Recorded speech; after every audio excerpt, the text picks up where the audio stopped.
In light of the remarkable progress we've seen in the labor market and inflation that is well above our 2% longer run goal, the economy no longer needs sustained high levels of monetary policy support.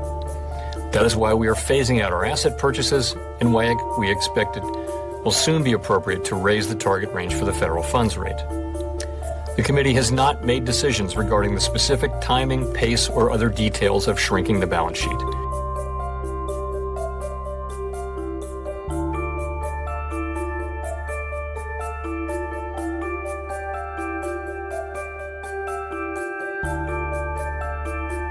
So, one would expect that as interest rates go up, we would see corrections in markets. The hope is that this will stay orderly, and as long as there can be well-telegraphed communication from the US Fed about their monetary policy path, we should expect interest rates to go up. There is a tremendous amount of uncertainty about how much would it go up by and how many rate hikes it would take. And I think in our view, that is going to be particularly important in order to minimize the risks of adverse spillovers, because again, when you know what's coming, it's much easier to be ready for it and to prepare for it.